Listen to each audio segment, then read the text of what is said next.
थी, फिर आती थी और वो ड्रामे करती थी।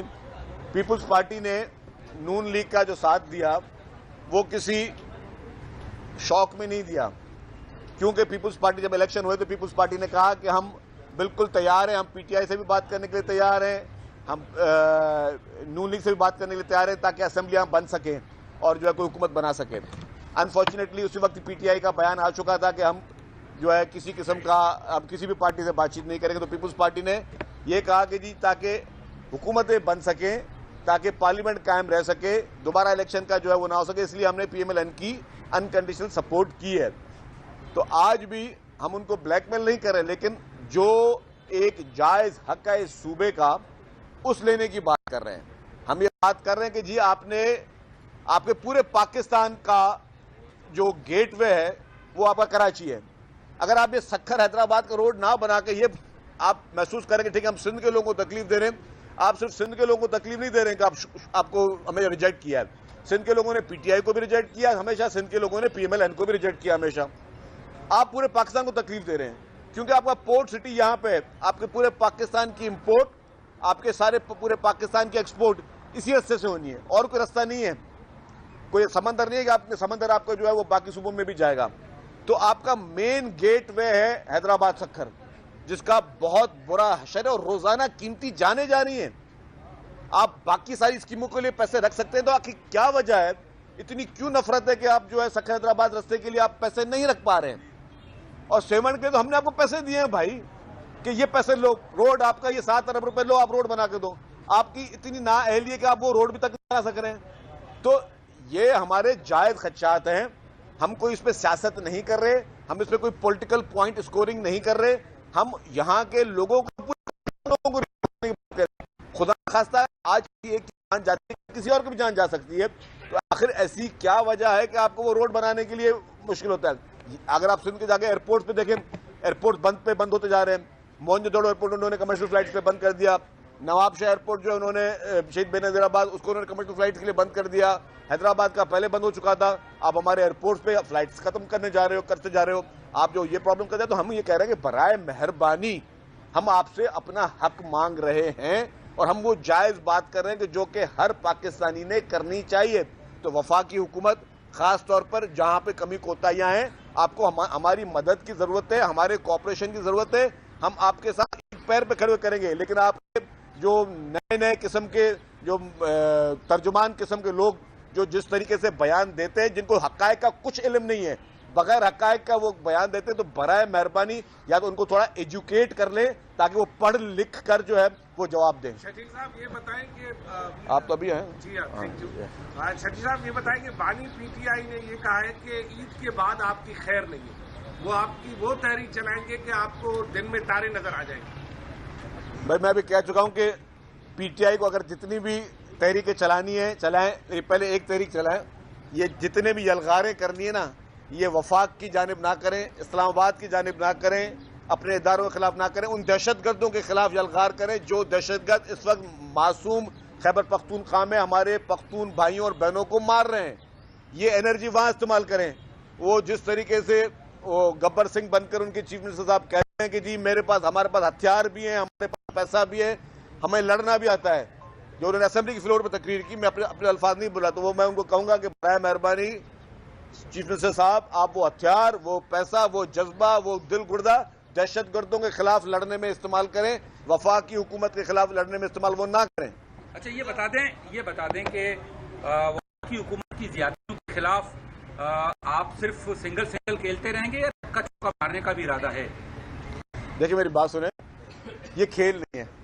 एक तो मैं बता दूं कि हम कोई सिंगल खेलें या ज्यादा तहरीक इंसाफ में की दल से देखे तो आपने वो क्रिकेट लैंग्वेज इस्तेमाल कर रहे हो। ये एक बता मेरे भाई, ये खेल नहीं है, ये वो मासूम लोगों की जानें हैं। कल को सफर पे आप भी जा सकते हो, मेरे पीटीआई के दोस्त खड़े हुए मेरे शबीर भाई साहब नजर आ रहे हैं, हमारे एमपी साहबान, तो ये भी उस रास्ते पे जा सकते हैं, मैं भी उन रस्तों पे जा सकता हूँ। तो 7 का रास्ता अगर वफाकी हुकूमत ने बनाना है तो बनाए, नहीं बनाना तो हमें बता दे कि भाई हम लोग नहीं बना सकते, तो जो फिर हमने जो पैसे खर्च किए वो भी हम फिर आप दोबारा बना दें। इस तरीके से हैदराबाद सक्खर का रोड है, वो हमने बनाना है, वो बनाए हम लोग। तो मेरा कहने का मकसद ये है कि ये उन पे फर्ज है, हम सिर्फ उनसे जायज बात करें, लड़ाई नहीं कर रहे हैं। हम कोई ब्लैकमेल नहीं करेंगे कि अगर ये हमारा रास्ता नहीं बना तो हम हुकूमत छोड़ देंगे या खुदा न खास्ता नहीं। वो ब्लैकमेलिंग के साथ साथ कभी हमने नहीं देखी, वो दूसरी पार्टियां करती हैं। आपको पता है कौन सी पार्टियां करती थी? कराची की सड़कों पर अभी भी डंपर में भी हादसा हो रहे हैं। वो लोग आकर आपसे मुलाकातें करते हैं और उसके बाद ये कहते हैं बाहर निकल के कि कराची की सड़कें जो हैं वो टूट का शिकार है, जिसकी वजह से मोटरसाइकिल वाले हमारे पास डंपर्स का निशाना बनते हैं और डंपर वाले टूटी हुई सड़कों की वजह से हादसा का सबब बनते हैं। तो आपके पास आगे क्या बात करते हैं, क्योंकि कराची की सड़कें बनाना तो आपकी जिम्मेदारी है, वो तो मकाम। देखिए जी, बिल्कुल आपकी बात सही है। कराची के जो इशूज हैं केएमसी काम कर रही है, जहाँ पे रिपेयर का काम भी कर रही है, जहाँ पर सड़कें बनाने का काम हो रहा है केएमसी वो सड़कें बनाने का काम भी कर रही है। बेसिक जिम्मेदारी केएमसी की और डीएमसी की, वो काम कर रहे हैं और हुकूमत सिंध की तरफ से जो फंड्स उनको देने चाहिए वो दिए भी गए हैं। और जहाँ तक डंपर की आपने बात की, हैवी ट्रैफिक का इशू है। फिर मैंने बताया कि Karachi is the port city. जितनी हैवी ट्रैफिक पूरे पाकिस्तान की है ना, वो कराची में आनी है। हर पूरे पाकिस्तान की, जो हम कहते हैं ना कराची में इतने ज्यादा हैवी ट्रैफिक और ट्रैफिक इशूज क्यों हैं, मतलब हम बना तो नहीं कर सकते कराची में कि यार हैवी ट्रैफिक आज के बाद कराची में नहीं आएगी। कुछ शहरियों, कुछ पॉलिटिकल पार्टी ये मुतालबा करती हैं, लेकिन थोड़ा अक्लमंदी बन जाए कि अगर कराची में हम हैवी ट्रैफिक को बंद कर दें तो पोर्ट से पूरी इम्पोर्ट को आप क्या रिक्शाओं में लेके आओगे या पूरी एक्सपोर्ट्स को आप रिक्शाओं में लेके जाओगे? ज़ाहिर है यहाँ पे हैवी या टोटल हैवी ट्रैफिक का काम ये है।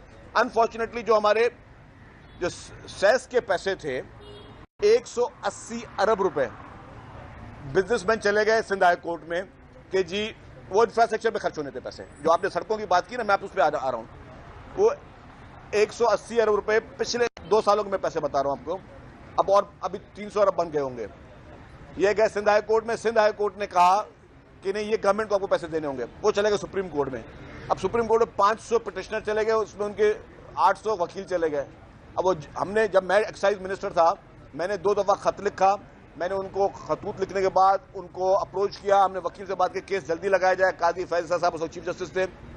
भाई अभी तक वो पैसे कोर्ट में जमा हो रहे हैं। मुझे ये बताएं, ये हमें अगर मुल्क को आगे लेकर चलना है, आपकी शिकायत या डंपर कराची के लोगों की शिकायत कि भाई इंफ्रास्ट्रक्चर में रोड खराब है, मैं मानता हूँ रोड खराब है, मैं तो नहीं बोला रोड बिल्कुल 100% ठीक है, रोडों में काम भी हो रहा है।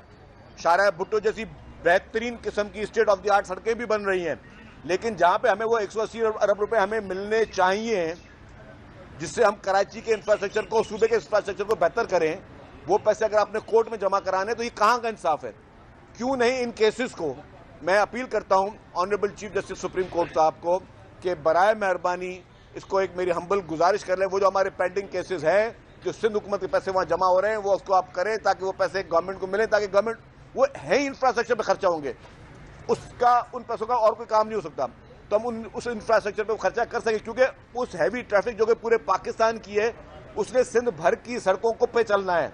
तो खुदारा जिसने वो चीज़ खराब करनी है तो उसको ठीक करने के लिए आप मतलब हमें बोझ डालते जा रहे हो हम पर, और ठीक करने के लिए हमारे हाथ पांव बांधते जा रहे हो, तो ये नहीं होगा। पार्किंग हमने खत्म कर दी है सारी, लेकिन आज के शहर में पार्किंग जो है लोग जा रहे हैं। सेकंडली जो रोड बनाने वाला मामला है, तो क्या आपको लगता है आपके डिमांड के स्टैंड पे फर्क है? क्योंकि जब आपको मुस्लिम मेंबर को फ्रेडरल कोर्ट में लाने की डिमांड करते हैं तो फ्रेडरल हो जाती है, आप इस चेयरमैन को हटाने की बात करते हैं तो फ्रेडरल हो जाती है। तो इस डिमांड में क्या ऐसा फर्क है कि आप डिमांड करते हैं फ्रेडरल गवर्नमेंट पूरी नहीं कर पा रही है? आप नहीं, ये डिमांड पे ज़्यादा हमने काम किया हुआ है, हमने इसमें खतूत लिखे हुए हैं, डिमांड पे काम किया हुआ है, हमने CCI की मीटिंग में इसको उठाया हुआ है।